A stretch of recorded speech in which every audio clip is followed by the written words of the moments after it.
Assalamualaikum warahmatullahi wabarakatuh. Hamdan wa salaman amma ba'du. Qala Allahu ta'ala fi Qur'anil Adim. Rabbi srahli sadri wa yassirli amri wahlul 'uqdatam min lisani yafqahu qawli.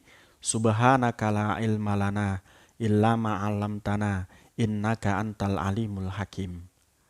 Kaum muslimin muslimat dimanapun Anda berada, mudah-mudahan kita dalam keadaan sehat walafiat dan juga dihindarkan dari pengaruh virus corona atau penyebaran virus corona yang saat ini sedang marak.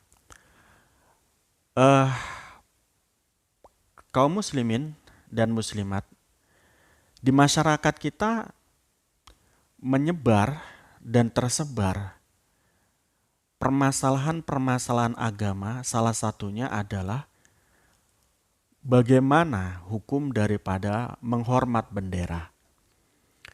Maka dalam kaitan ini, izinkan saya mengulas semampu saya untuk memahamkan bagaimana hukum daripada menghormat bendera dan menghormati lambang-lambang negara. Kita tahu sejak Islam itu diturunkan oleh Allah, diberikan kepada Nabi Muhammad kekuasaannya, Islam mengakui adanya sebuah kekuasaan. Dan di dalam kekuasaan tersebut terdapat simbol-simbol kekuasaan. Salah satu simbol-simbol kekuasaan tersebut adalah bendera dan juga lambang-lambang negara. Oleh karena itu di zaman Nabi ketika muncul kekuasaan pemerintahan Nabi, dalam kaitan ini juga sudah muncul istilah bendera.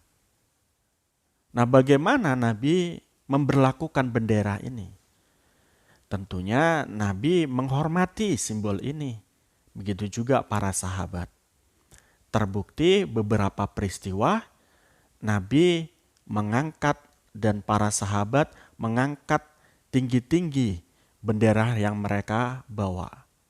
Bahkan menurut sejarah ketika bendera itu jatuh, langsung diangkat bendera itu ke atas untuk menunjukkan bahwa pemerintahan, kekuasaan yang ada dalam pada saat itu, yakni dalam pada saat di medan perang, ini tidak padam. Jadi bendera diangkat itu fungsinya adalah agar pasukan perang tidak merasa padam semangatnya. Karena apa? Pemimpin masih memegang bendera tersebut. Dalam sejarah kita lihat hal itu dilakukan oleh para sahabat. Ya, oleh para sahabat di mana ketika panglima mereka meninggal dalam peperangan dan pada saat itu memegang bendera, bendera itu akan direbut, kemudian dikibarkan lagi ke atas untuk menunjukkan bahwa kita tetap harus mengupayakan kemenangan dalam peperangan tersebut. Oleh karena itu,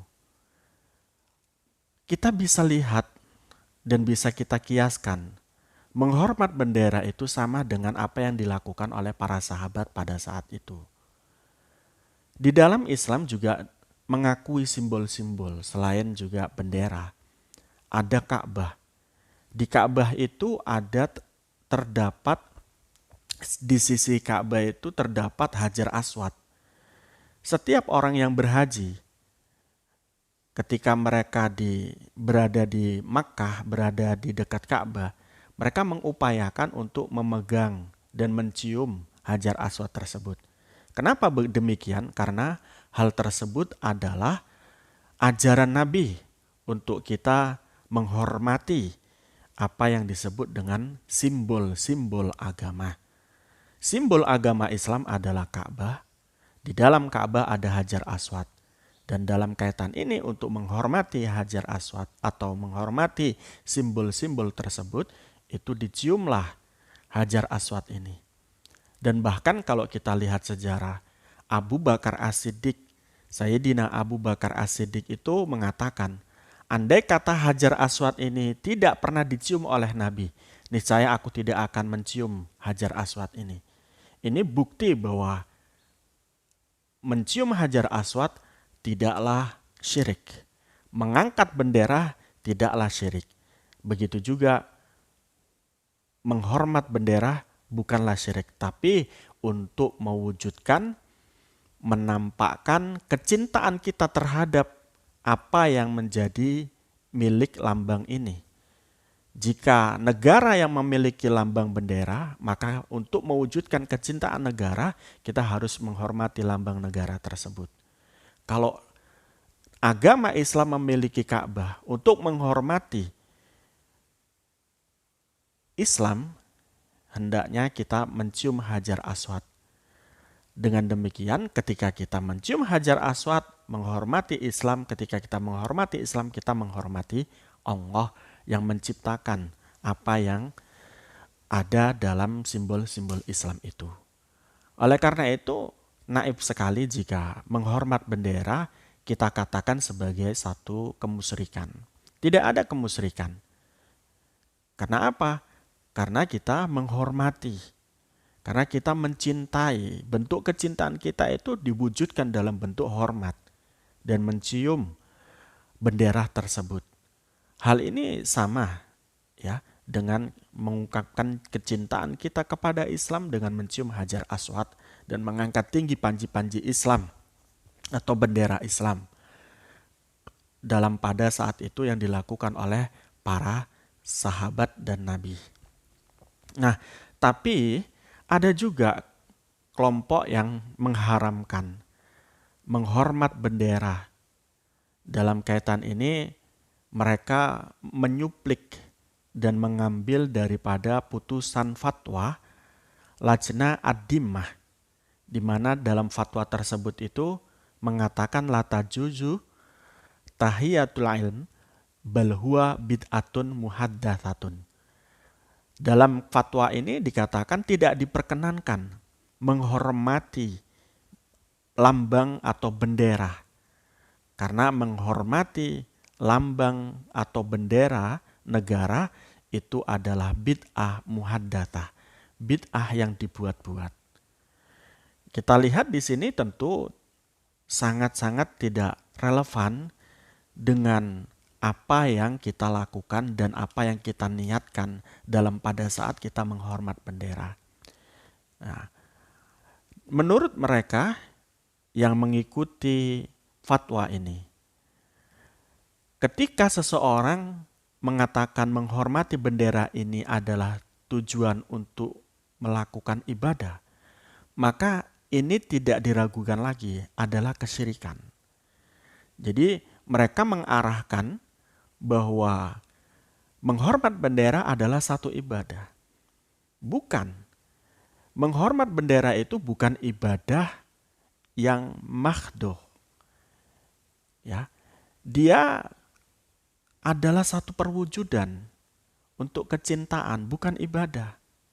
Sementara kalau ada kita menghormati, mencintai terhadap apa identitas dan identitas kita, ini menjadi satu ibadah yang khairu mahdo, bukan mahdo. Jadi menghormati bendera itu bukan ibadah. Bukan ibadah. Artinya bukan ibadah mahdo, tapi bisa menjadi ibadah khairu mahdo. Karena ada sebuah makalah yang mengatakan hubul waton minal iman. Mencintai terhadap satu negara itu adalah bagian daripada iman. Perwujudan cinta terhadap satu negara itu dapat diwujudkan dengan cara apa? Menghormat bendera, menjaga panji-panji negara tersebut untuk tidak dilecehkan, untuk tetap dijaga agar ia tetap mulia. Jadi kita mau memuliakan bendera berarti memuliakan negara. Ini intinya begitu. Dan memuliakan negara itu adalah bagian daripada iman. Seseorang yang berada di satu tempat tidak mencintai negaranya, ini dipertanyakan keimanannya. Sebab Nabi saja tentang ke tanah kelahiran beliau, ini beliau sangat cinta. Sebagaimana kita ketahui dalam sejarah, beliau lahir di Makkah, kemudian besar dan meninggal di Madinah. Pada saat beliau hijrah ke Madinah, meninggalkan Makkah, Nabi sangat sedih karena tempat kelahirannya adalah Makkah. Ketika Nabi sedih, ini menunjukkan ketika Nabi sedih meninggalkan Makkah, ini menunjukkan Nabi cinta terhadap Makkah. Dan kecintaan Nabi terhadap Makkah ini adalah bagian daripada munculnya sinar atau percikan keimanan. Jadi orang yang beriman itu punya sifat yang semacam ini, mencintai tanah kelahirannya. Dan kita sebagai warga negara Indonesia, kita cinta terhadap tanah air kita, tanah kelahiran kita, yakni Indonesia. Dan Indonesia memiliki simbol namanya bendera merah putih, Garuda Pancasila, dan lain sebagainya. Ini yang kemudian untuk mewujudkan cinta kita, kita tidak mungkin akan membiarkan bendera kita dilecehkan, bendera kita direndahkan. Dalam kaitan ini, oleh karena itu kita harus hormat ketika pada saat upacara bendera, ketika pada saat dalam keadaan kita senang dan lain sebagainya terhadap negara kita, ya, ini tidak masalah mencium dan menghormat bendera. Itu kiasan daripada kecintaan Nabi terhadap Makkah yang menjadi tanah kelahirannya, dan kita cinta kepada tanah air kita yakni Indonesia, dan mengungkapkan kecintaan kita terhadap Indonesia ini dengan cara mencium dan menghormati bendera. Nah, kemudian kalau pendapat mereka mengatakan bahwa menghormat bendera adalah satu ibadah yang syirik, ini tentu disangkal. Pertanyaannya adalah, amat tahiyatul alam fala nusallimu annaha syirkun tahiyatul alami laisat bisyirki hal sajadalahu. Nah kan gitu. Jadi dalam pada saat kita menghormati bendera, ya, itu tidaklah menjadi satu yang syirik. Karena hormat bendera itu bukan kita sujud kepada bendera. Tapi sekali lagi ini adalah bentuk perwujudan cinta kita kepada negara itu tadi. Sebagaimana Nabi mencintai Makkah sebagai tanah kelahirannya. Itu begitu. Jadi bukan ibadah, bukan sujud, bukan menyekutukan Tuhan untuk menghormat bendera itu. Dan menghormat bendera itu ibaratnya adalah mewujudkan kecintaan. Karena bendera itu tidak memiliki kekuatan. Sama dengan Hajar Aswad, kata Abu Bakar tadi. Jadi bendera dan Hajar Aswad itu tidak memiliki kekuatan. Tapi sekali lagi itu adalah simbol atau panji daripada, kalau Hajar Aswad simbol atau panji daripada agama Islam, dan bendera simbol atau panji tentang tanah kelahiran kita. Dalam sebuah hadis diriwayatkan berkaitan tentang bagaimana panji-panji itu harus dihormati. Dalam kaitan ini, An Anasin bin Malik radhiyallahu an qala Nabi sallallahu alaihi wasallam